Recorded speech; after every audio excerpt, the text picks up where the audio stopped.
Oh man, that sucked.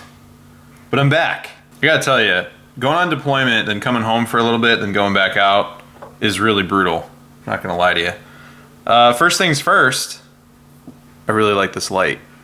It's very cool. It's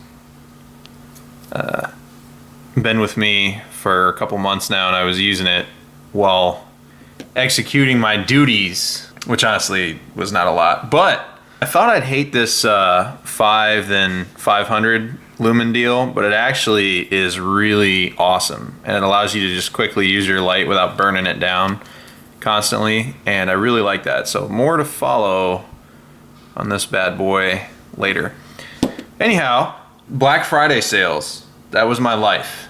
I saved a bunch of money, and I got my wife stuff, and I got myself stuff, and there's stuff everywhere. So I'll do videos on individually. I'm just gonna do a quick showcase, let everybody know I'm back, and then take a shower and go to sleep because I'm tired. Also, I managed to break my Sunto core finally, and I have to get a new one. So sorry about that.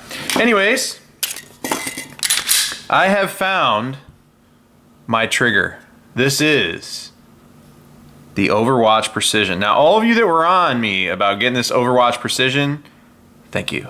It is the closest to a VP9 trigger with more smoothness and precision than I could have imagined. And what I did was I bought the trigger and the connector, and I put them both in simultaneously. I already have a trigger install on a Glock 19 that I sold, so I don't really think doing a trigger install video was necessary. But this thing is so smooth and precise. I can't tell you how much cleaner this is. And so for those that saw my Glock 34 video, you know that I have a Gen 3 and a Gen 4. This trigger was awful for a 34. A stock 34 trigger has a couple tweaks sometimes. And it's supposed to be smoother than a regular rack grade Glock, you know, a 17 to 19, whatever. And it was worse. It was about 6.5 pounds. I still made do, but by and large, I was very disappointed with the trigger. This gun is done now. The only thing I have to do to it is a grip plug and an undercut, and that's as far as I'm taking this thing. I am gonna put a different Surefire on it, but as far as like modifications go, internals are done, sights are done. I just have to undercut this a touch, just a touch, and put in a grip plug, and completely satisfied. This trigger has completely changed this gun for me. I'm gonna be doing a separate video to do justice to it, but with the 6-pound trigger, 6.5 honestly, it was a struggle fest, struggle snuggle, to not have the front sight shake during dry fire or live fire. I really had to put a lot of effort into making sure that my fundamentals were perfect every single trigger press. But now my fundamentals are rewarded with ease and smoothness. I cannot tell you how smooth this trigger is. It is phenomenal. So if you're looking for a trigger, this is the one I'm going to push you towards. I like, however, how do you say that? Someone tell me how to say that. Falx? Is it fall with an X that's silent? It's the only thing I don't like about the trigger.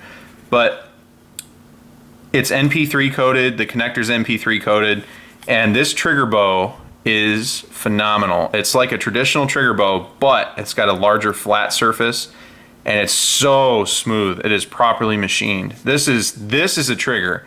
I've messed around with other Glock triggers that I didn't like, Zev, and a couple other triggers we're just not going to get into, but this is my trigger. So for those wondering, I finally got the Overwatch. I'm going to do a video on this, then the review, and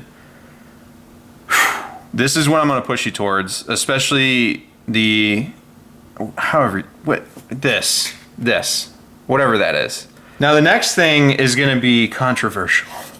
It's going to be controversial for two reasons. One, I've inadvertently cloned a Mr. Guns and Gear rifle, although some of my diehard followers will know that I've had this lower assembled for a long time and then decided to put this upper on it.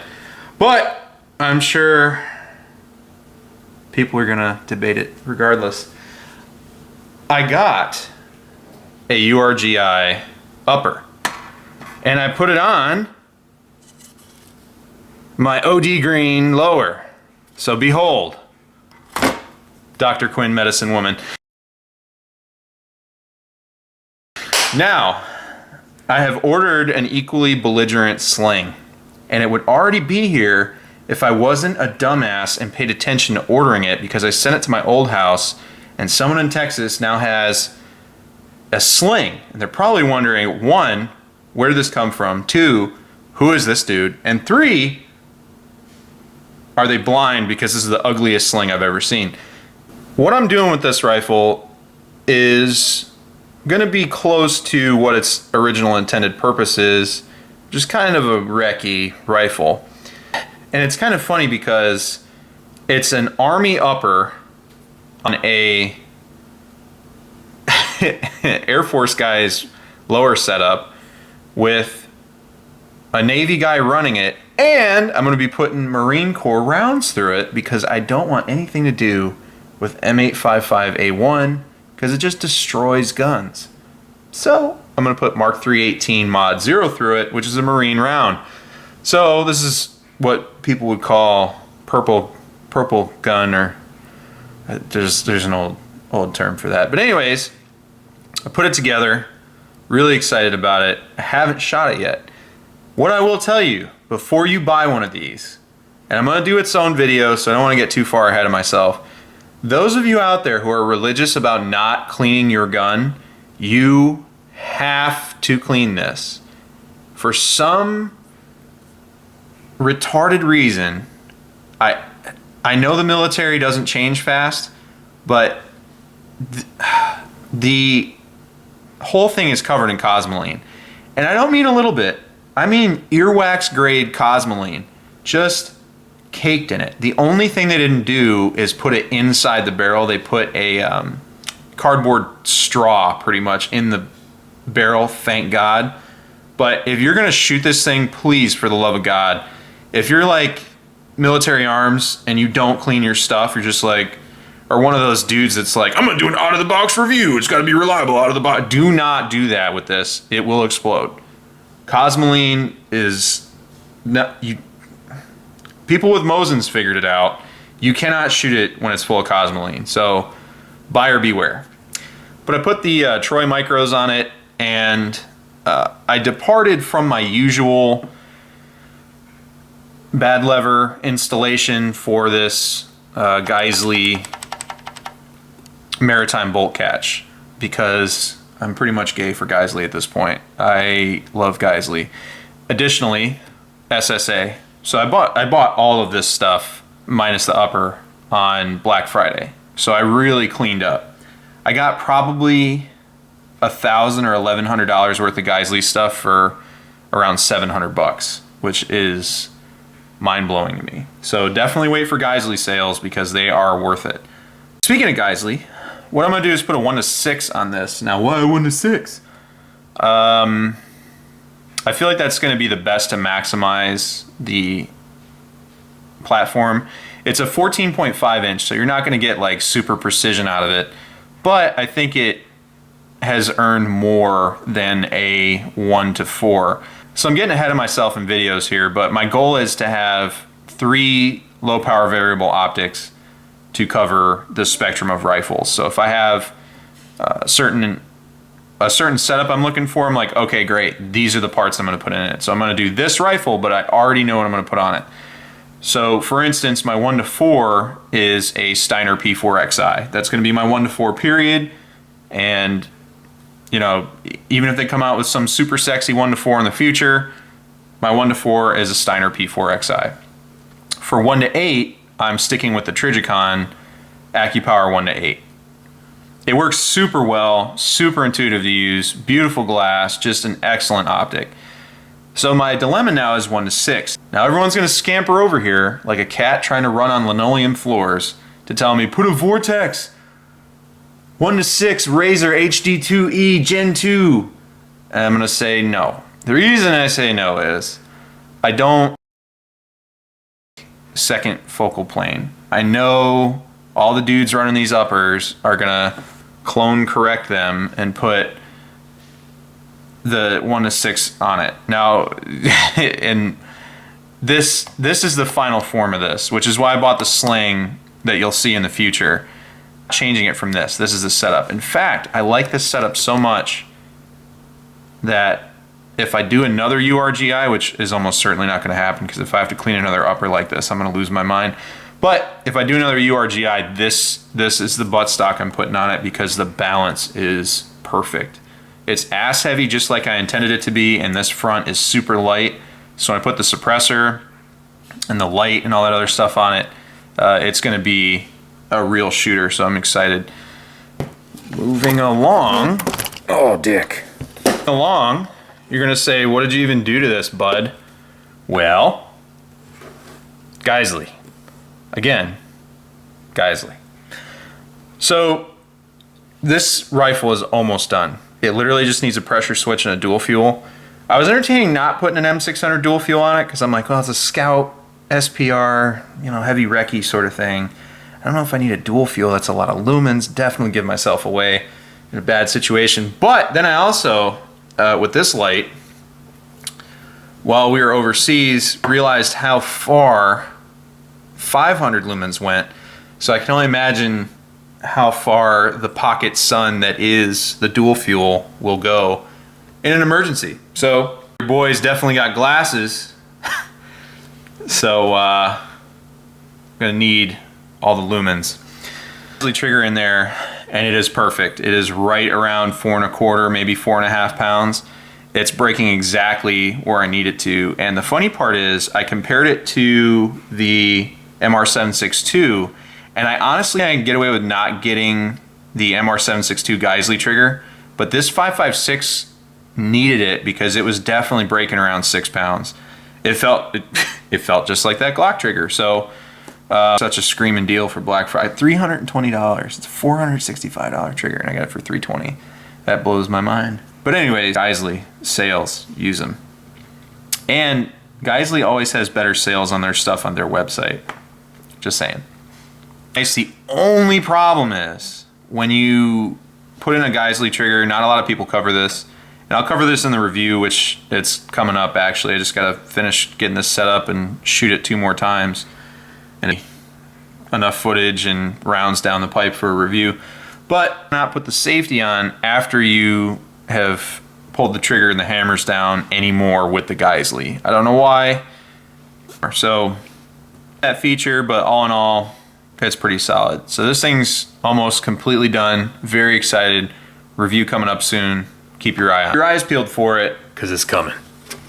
So, just, there's only a couple of YouTube channels I could load on the shitty ship internet, and you'd have to pretty much select like 2 or 3 videos and load them all night to watch them.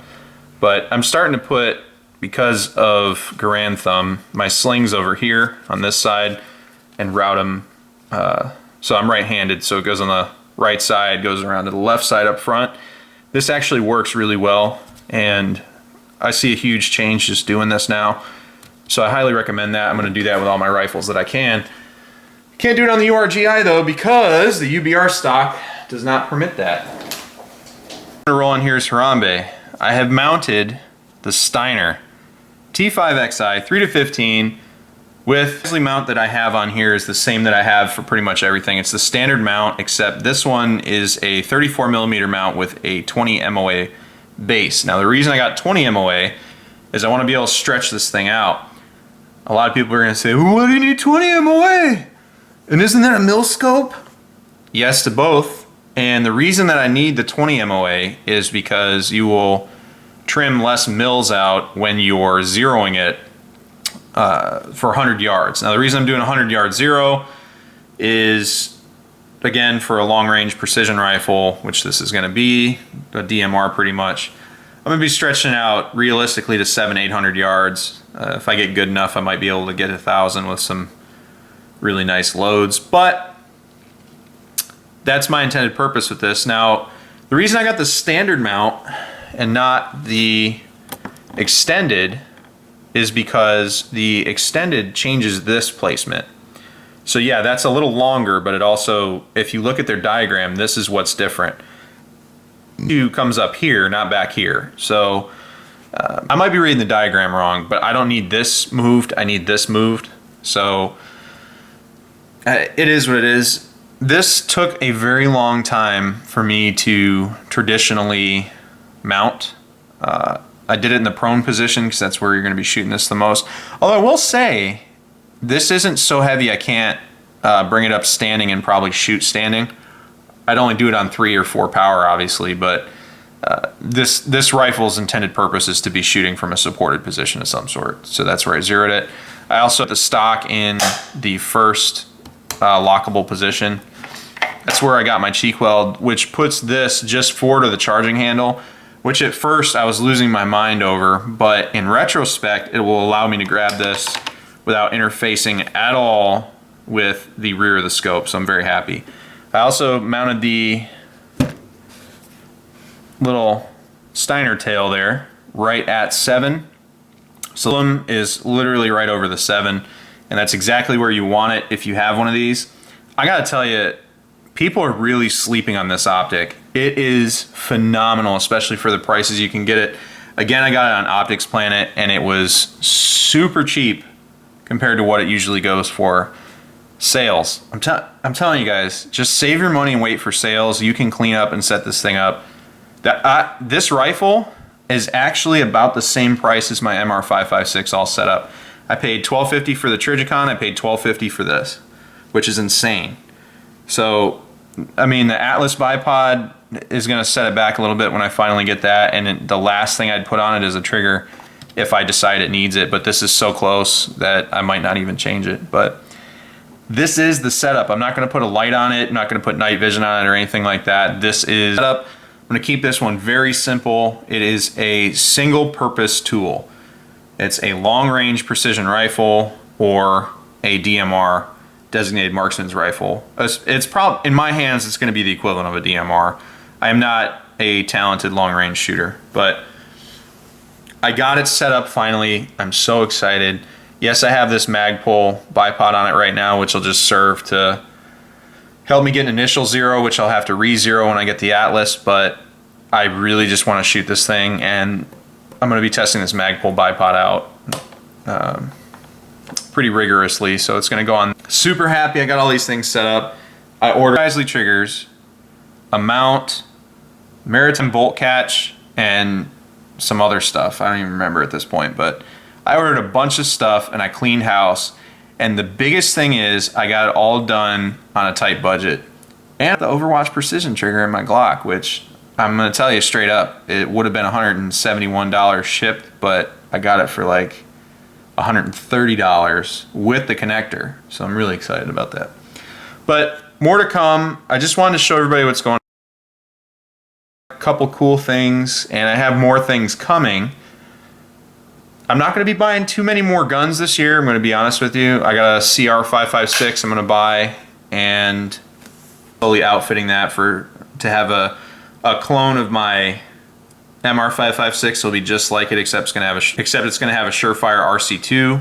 So I got, because I'll tell you right now, that MR I have set up now shoots the lights out, and I don't want to touch anything on it. So I'm not going to mess with the harmonics, the zero, or anything like that by putting a suppressor on it. And I'm not going to shoot the other MR556 until it has a suppressor and is completely outfitted, so I zero at one time. It's also going to wear the Trigicon. It's also going to have a Geisley trigger. So do that math. And the Geisley rail. So do that math. I want to put money down on a Dan Wesson Specialist, but it's mostly going to... This next year coming up is going to be me getting gear and shooting. I'm just going to shoot for a whole year. So you'll see a lot of the projects that I have get finished. And it's going to be a lot of HK rifles, a little bit of Glock stuff, and a bunch of shooting, in tandem with the rifle. So I'm really excited. I know you keep asking about that Beretta Centurion. I'm going to sell it to a friend who's got a family that needs it for a stupid price that I'm still kicking myself in the ass for. But I'm going to be getting a Wilson Combat Centurion and a Wilson Combat 92G, and I plan on shooting those. I don't brag too much about how I shoot stuff. I keep things relatively flat. There's dudes out there that keep it way flatter than me, but the problem I keep running into is when I see a gun I want on YouTube, I have trouble seeing how it will work because people don't mitigate recoil like I do. So there's my plans are to run the 92G and see if I can shoot it flat, because everybody complains about the 92G being top heavy. But I saw like one dude and he shot it very briefly, but he kept it super flat. And I'm like, well, if he can do it, I can do it. And there's a lot of dudes out there that just talk down on the 92G. So I plan on getting the 92G Brigadier, and I plan on getting the Centurion because I really do like the Centurion. The only reason I'm getting out of mine, I want to sell it to this guy because I know it works. I know I went through it and tuned it, and I know he's not going to get a gun at the price I'm going to sell it to him for. So it gets me out of a little bit of expense there, but I'm in turn going to recycle that money towards a Centurion. So you'll probably see, I'll probably pick up the Centurion next year and the 92G next year. I'm trying to do one gun a year. I made an agreement with my wife, and I really have to finish my Mustang. Really have to finish my Mustang because she's just been sitting, and every time I stare at her I feel terrible. So I have to finish my Mustang. So buy a house, so I gotta do all these adult things. And before I have kids, I want to have all my expensive stuff set up. Oh, that reminds me. If you stuck with me this long, I'm gonna suppress this.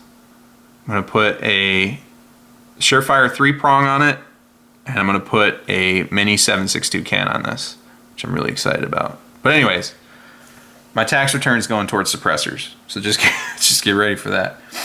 See a lot more from the channel. I'm going to be doing a lot more shooting. I think I have a cameraman now, so I'm going to use the hell out of him. And I'm going to try to do some more dynamic stuff, do more interesting things with my YouTube channel. Now that I'm home for sure, I'm going to open a Facebook because I realized it was very difficult for me to communicate with people via YouTube, where I could always get Facebook to work. So when I'm away, I think Facebook's going to be the good thing. And I don't want to do anything monetarily, like a Patreon or anything like that. I definitely could use the money, but we'll see. I don't want to do that because I don't feel like I offer a product that's good enough to warrant that stuff, and I don't feel good doing that. So if I can get my product to a level where I think it's there, and my standards are probably a lot higher than a lot of people's, but I'm not in this to just take your money, and I'm not in this to viewership or take advantage of people that were like, oh yeah, I'll help them out, and then I put out garbage. I'm not that kind of, that doesn't sit well with me. So product, we're for 6 months, it's solid, and everybody's really enjoying it.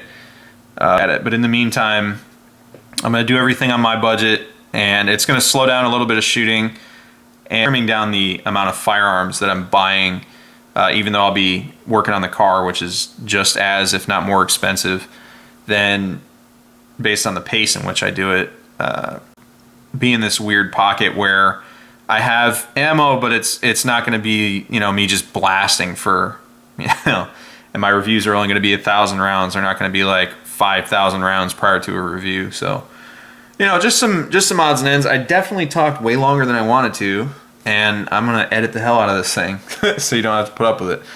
Thanks for watching. I'm back. I'm going to have 5 or 6 videos after this next range day drop, and I have my review done for the SIG Legion, but I have to get more shooting footage with the better camera because all the shooting footage I have is with the old GoPro or, from Texas, so I have to get some new footage with the new GoPro. So reviews are already filmed. I just got to get better shooting footage for them. So I have been working behind the scenes as much as I can. I just gotta do some stuff. Oh, and I have a couple weeks of leave coming up so I can get some real solid shooting done. Really excited. All right, thanks for watching. Take care of each other. It's great to be back. Stay safe and support and defend the Constitution of the United States of America.